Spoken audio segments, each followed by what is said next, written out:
Welcome to episode 10 of the FutureLink podcast.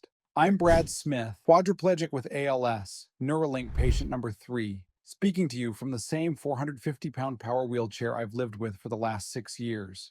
Today's episode is deeply personal, it's urgent, and if you're a caregiver, a wheelchair user, a Tesla investor, or just someone who believes the future should leave no one behind, stay with me to the very end. We're talking about the one vehicle that could finally end the daily humiliation, danger, and crushing stress that millions of disabled people and their families live with every single day. Tesla's Robovan, the autonomous electric cyber bus that Elon Musk has personally promised, will be fully wheelchair accessible. But before I hit you with specs, market sizes, and shareholder quotes, I need to tell you the story that still keeps my wife Tiffany up at night. It was a Friday evening in early summer, about 9:45 p.m. Tiffany had just finished the hour-long process of getting me transferred into bed, ventilated, suctioned, and comfortable. Our youngest was already asleep. The 10 and 13-year-old were winding down.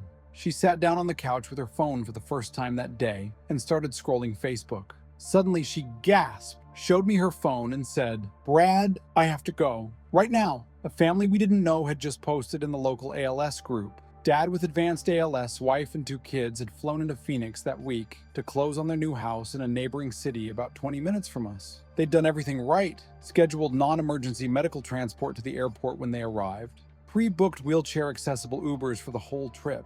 That night was supposed to be celebratory. Last dinner in Phoenix before flying home the next morning. The kids stayed at the new house with relatives. Mom and Dad went out for a quiet meal. When it was time to head back, the Uber WAV they had confirmed hours earlier simply canceled. No explanation. They requested again, canceled. Again, canceled. It was June in Metro Phoenix, still 100 degrees at 9 p.m. The restaurant was only 2.5 miles from the house, so they started rolling. Dad in the power chair, Mom pushing when the battery warning started beeping. They made it to a Burger King, begged to come inside for water and AC. The manager was kind enough to keep the dining room open late, while they figured out what to do next. They called every relative with a truck. No ramp, no way to lift a 450-pound chair into a pickup bed. The new house had a flooded kitchen. Friends were there mopping while they were at dinner. They were literally stuck. The Facebook post was a last resort plea. If anyone in the East Valley has a wheelchair van and can help, we are at the Burger King. We just want to get home. Tiffany looked at me and asked, "Will you be okay if I go? The boys can help you if you need anything." Our 10-year-old was already half asleep and wanted Mom, so he rode along. Our 13-year-old stayed with me. She threw on shoes, jumped in our side entry Pacifica, the really old minivan that we bought off Facebook Marketplace, and raced over. She got there just as the manager was turning off the lights and locking up. The parking lot had huge speed bumps. She scraped bottom going 0.5 miles per hour just to get in. She remembers thinking, okay, note every exit, because once that chair is inside, I'm not scraping this family over those bumps. She loaded them, secured the chair, and drove the safest, slowest route home. When they pulled up to the new house, the mom burst into tears and wouldn't let go of Tiffany. That family should never have needed a midnight rescue from a stranger. That night should have ended with the dad pulling out his phone, opening the Tesla app, tapping Wheelchair Accessible Plus Family, and 4 minutes later, a silent Robovan gliding up to the restaurant door. Floor lowers to curb height, wide ramp deploys, AI vision locks the Q-straint securements in seconds. Doors close, and the van drives them home while the kids watch a movie on the wraparound screens. They arrive relaxed, not traumatized. That future isn't science fiction. It's exactly what Elon Musk committed to. At the 2025 Tesla annual shareholder meeting in Austin, a shareholder asked directly, "Elon, You've hinted towards that there's a wheelchair accessible model in the works. Were you referring to the Robovan? And if so, can we please speed up production to help the least fortunate? Sure. Obviously we need a vehicle that's big enough to fit a wheelchair. We'll probably have to be maybe the year that, a couple years from now or something like that. But we certainly will make a wheelchair accessible vehicle.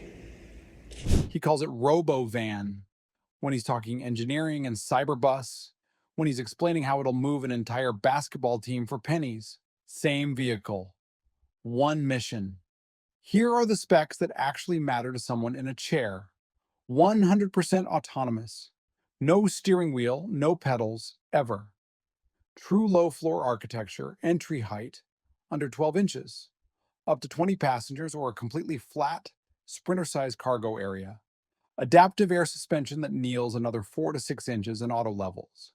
Inductive charging, no plugs, no cords. Approximately 200 kilowatt hours pack. 300 to 350-mile real-world range. Operating cost 5 to 10 cents per mile, including everything. Over-the-air updates that fix your ramp at 3 a.m. instead of a $3,000 repair bill. The market is begging for this thing. U.S. wheelchair vehicle conversion market alone, $3.5 billion in 2024, $5.9 billion by 2033.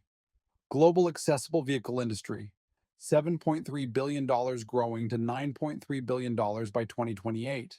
Add the broader North American commercial van market, $42.5 billion last year, $69 billion by 2034. And Tesla could own every segment with one platform priced under $40,000. Current options are embarrassing. A converted 2024 Pacifica runs $72,000 to $85,000. Ramps jam. Lifts fail in weather. 40% of owners have annual breakdowns. Resale is catastrophic. Rideshare WAV success rates hover between 5% and 50%, depending on the city. Paratransit is a 24-hour in advance prayer request. That's the broken world Tiffany keeps having to fix one late-night rescue at a time. And we can't talk mobility without talking tunnels. The Boring Company's Vegas loop is incredible, but right now it's almost unusable for wheelchairs. Make the next stations and pods low floor from day one. Add voice plus haptic guidance, and connect them seamlessly to Surface Robovans. And you don't just solve traffic, you solve isolation. Tesla already has every piece. FSD, computer vision, Optimus, the app, the charging network. All that's missing is priority. So here's my ask to Tesla, the board, the engineers, and every investor listening. Move the accessible Robovan to the front of the line. 2027, not a couple of years. Offer the first 10,000 units at cost to ALS chapters, MDA, VA hospitals, and adaptive sports programs. Let the Tesla network pay for the rest. Because every month we wait is another family stuck in a Burger King at closing time, another Tiffany racing out the door in pajamas, another kid wondering if mom and dad are ever coming home. I'm done waiting. We all are. If this episode made you angry, made you cry, or made you ready to fight, here's exactly what you can do right now. Share this episode everywhere. Text it, post it, email it to every caregiver, wheelchair user, Tesla employee, and shareholder you know. Repost it on X and tag at Elon Musk and at Tesla. Let them feel the urgency. Follow me on X and YouTube at ALS Cyborg for daily updates from the front lines of ALS, Neuralink, and this exact fight. If you want to help keep this voice loud, you can support me directly. Subscribe for $5 a month on X, or send anything you can to Venmo at ALS Cyborg. Every dollar keeps the microphone on and the message moving. Tiffany shouldn't have to be a superhero at 11 p.m. ever again. Let's make sure the next stranded family story ends with one simple sentence. Just summon the Robovan. You're good. Roll strong, fight hard, and I'll see you in the future we're demanding, together.